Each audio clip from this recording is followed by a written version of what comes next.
ঘড়ির কাঁটায় তখন দুপুর 1:06। মাঝ আকাশে উড্ডয়ন করে বাংলাদেশ বিমান বাহিনীর একটি প্রশিক্ষণ বিমান। সঙ্গে সঙ্গে এটি বিধ্বস্ত হয়ে পড়ে ঢাকার উত্তরার মাইলস্টোন স্কুল অ্যান্ড কলেজের মাঠে। মুহূর্তেই আগুন জ্বলে যায়।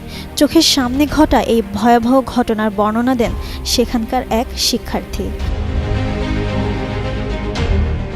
দশম শ্রেণীর ওই শিক্ষার্থী বলেন, আমাদের একটা পরীক্ষা ছিল। পরীক্ষা দিয়ে বের হয়ে দাঁড়িয়েছিলাম। তখন আগুন ধরা প্লেনটা আমার চোখের সামনেই বিল্ডিংয়ে আঘাত করেছে। ওই ঘটনায় তার এক বন্ধু নিহত হয়েছে বলেও জানান তিনি।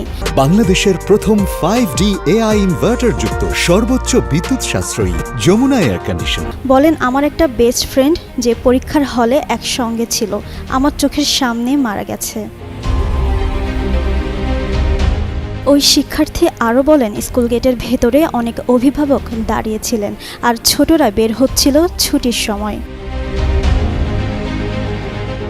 এদিকে ঘটনার পরপরই ফায়ার সার্ভিসের অন্তত 8টি ইউনিট আগুন নিয়ন্ত্রণে কাজ শুরু করে।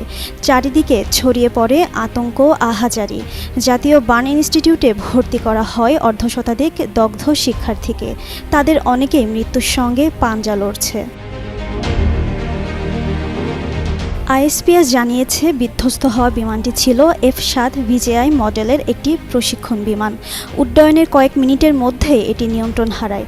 এমন মর্মান্তিক ঘটনায় দেশ জুড়ে নেমে এসেছে শোকের ছায়া। সোমবার সন্ধ্যা 6টা পর্যন্ত 19 জনের মৃত্যুর খবর পাওয়া গেছে, আর আহত 164 জন হাসপাতালে চিকিৎসা নিচ্ছেন। জিন্নাত আরা ঋতু, যুগান্তর নিউজ।